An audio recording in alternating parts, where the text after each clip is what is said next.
Gök kubbe çatlamasın, yağız yer delinmesin. Karanlık çöktüğünde pusuda bekleyen, şafak attığında sancağı yükseltenlerin meydanındasınız. Ataların unutturulmuş vasiyeti, tarihin kanla yazılmış gizli mührü. Bugün Börübudun'un nefesiyle yeniden can buluyor. Gözü pek olanın, törebilenin, diz çökmeyenlerin sofrası kuruldu. Eski çağların gür sesi, bugünün hakikatiyle birleşiyor. Pusatlar parlasın, akıllar keskinleşsin. Börübudun teşkilatına hoş geldiniz.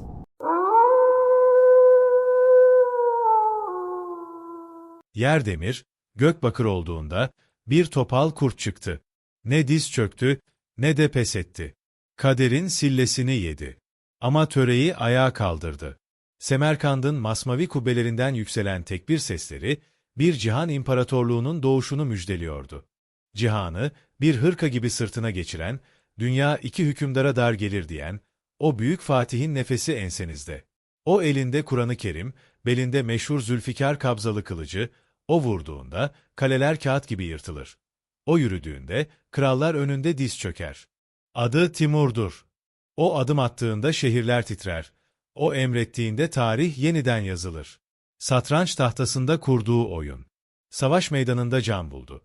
Bugün Bozkır'ın en büyük strateji dehasının aslan yürekli Timur'un günüdür. 1336 yılının baharında Keş şehrinde Barlas boyunun ocağına bir kor düştü. Emir Turagay'ın oğlu olarak dünyaya gelen bu çocuk henüz beşikteyken kutlu bir geleceğin işaretlerini taşıyordu. Hocaları onun zekasını gördüğünde sadece bir savaşçı değil, bir alim doğduğunu anlamışlardı. Kur'an-ı Kerim'in hikmetiyle kılıcın keskinliği arasında geçen bir çocukluk. Timur, Bozkır'ın ortasında hem satranç taşlarını hem de pusatları aynı ustalıkla kullanmayı öğrendi. Genç dimağına kazınan tek bir gerçek vardı. Adalet mülkün temelidir. Genç Timur, Bozkır'ın tozunu yutarken kendi kaderini de yoğuruyordu. Akranları oyun peşindeyken o strateji kuruyor.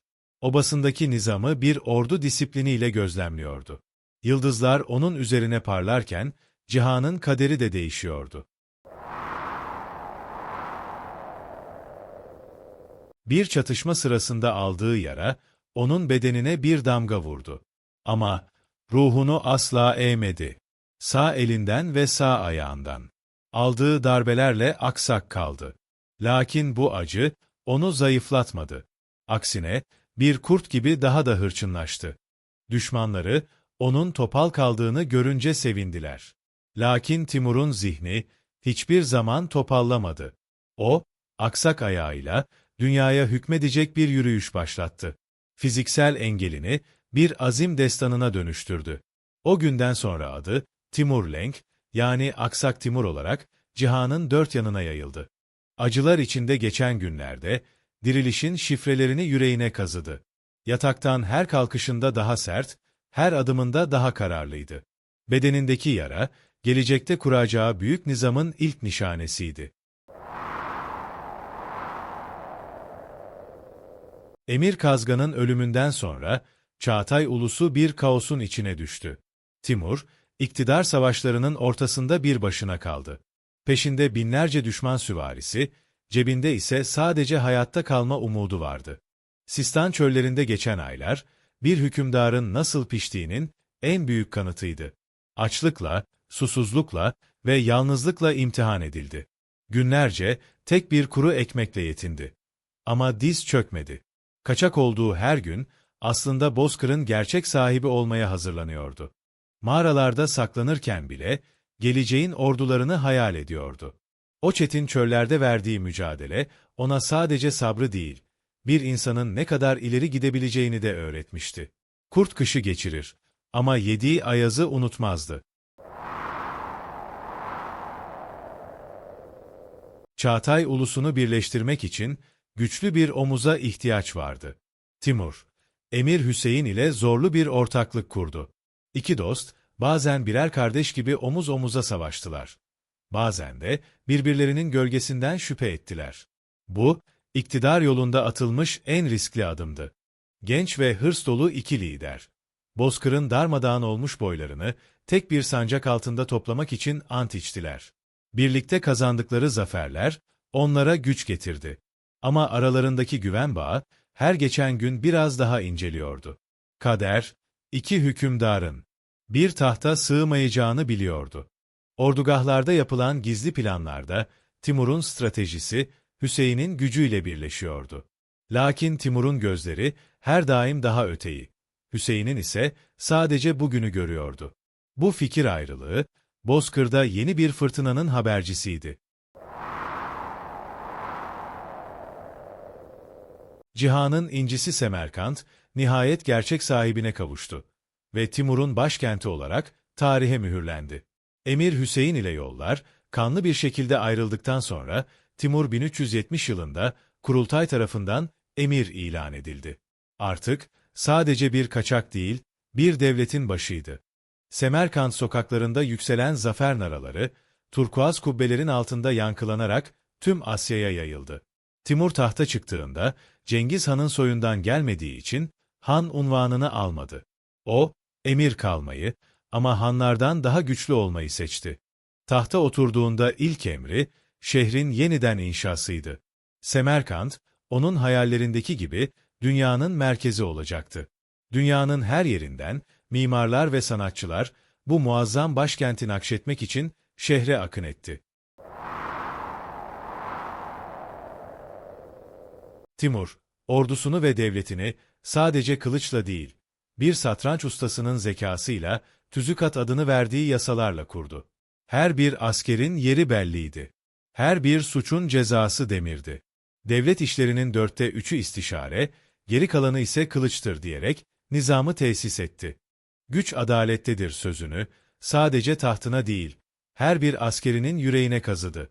Zalimin karşısında elinde kılıç, mazlumun yanında elinde adaletle durdu. Disiplin, Timur'un ordusunun eti ve kemiği oldu. İtaat, sarsılmaz bir kurala dönüştü. Saraydaki alimlerle yaptığı istişarelerde, devletin sadece savaşla değil, ilim ve kanunla yaşayacağını tüm cihana gösterdi. Tüzükat, Timur İmparatorluğu'nun ruhu, Bozkır'ın yeni töresi oldu. Eski dost Toktamış Han, Timur'un yardımıyla tahta çıktıktan sonra ihanetinin soğuk yüzünü gösterdi ve kuzeyin bozkırlarında büyük bir tehdit haline geldi. Timur, bu nankörlüğü kanla temizlemek için ordusunu kuzeye, dondurucu steplere doğru sürdü. Kunduzca ve Terek Nehri boyunda yapılan savaşlarda iki dev Türk ordusu karşı karşıya geldi. Gökyüzü oklardan karardı, yer kanla sulandı. Timur, taktik dehasıyla Altın Orda ordusunu darmadağın ederek Toktamış'ı sonsuz bir kaçışa mahkum etti. Kuzeyin sonsuz bozkırlarında yükselen Hun ve Moğol mirası, Timur'un nalları altında yeniden şekillendi. Bu zafer, Rus steplerinin kapılarını açarken, Altın Orda'nın bir daha asla eskisi gibi olamayacağını mühürledi. Timur, dünyanın en zengin topraklarına, Hindistan'ın kalbine doğru yürürken, karşısında çelikten bir duvar gibi duran savaş fillerini buldu. Delhi Sultanlığı ordusu, bu devasa mahluklarla Bozkır'ın atlılarını ezeceğini sanıyordu. Lakin Timur'un zekası her şeyin üstündeydi. Develerin sırtına çalılar bağlatıp, onları ateşe verdirerek fillerin üzerine sürdü.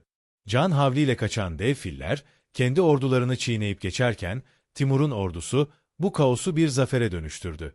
Delhi kapıları açıldığında, Hindistan'ın hazineleri ve dünyanın en mahir ustaları, Semerkand'a doğru yola çıkarıldı.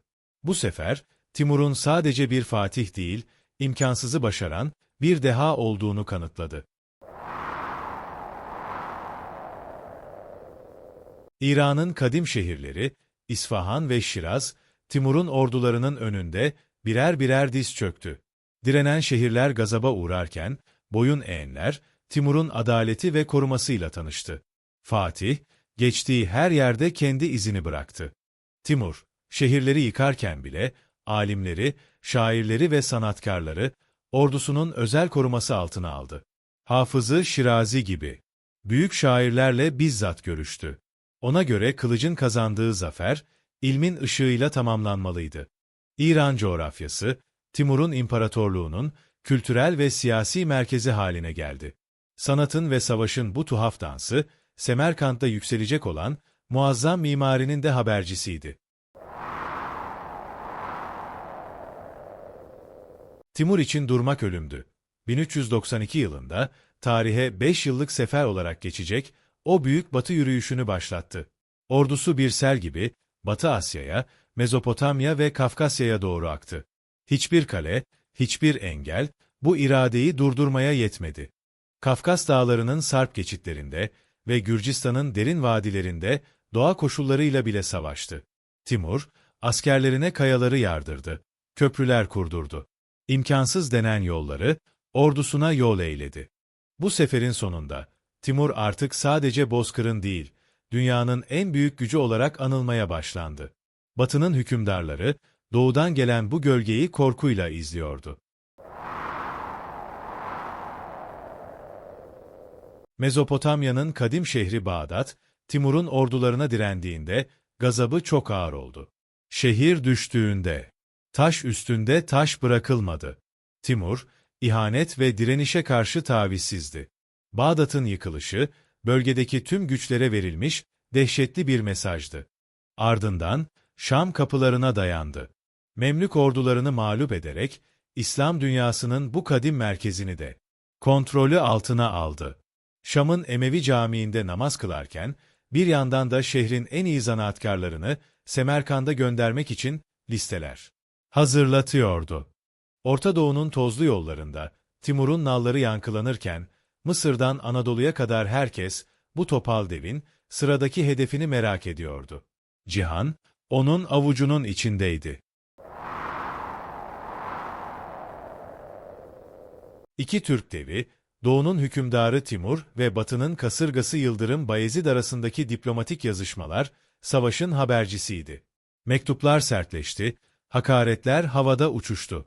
Her iki sultan da, cihanın tek hakimi olduğuna inanıyordu. Timur'un mektupları bir bilgeyi, Yıldırım'ın mektupları ise bir cengaveri anlatıyordu. Ancak ortak nokta, geri adım atmayan o sert iradeydi. Anadolu'nun kaderi, bu satırların arasında şekillenirken, ordugahlar savaş düzenine geçmeye başladı.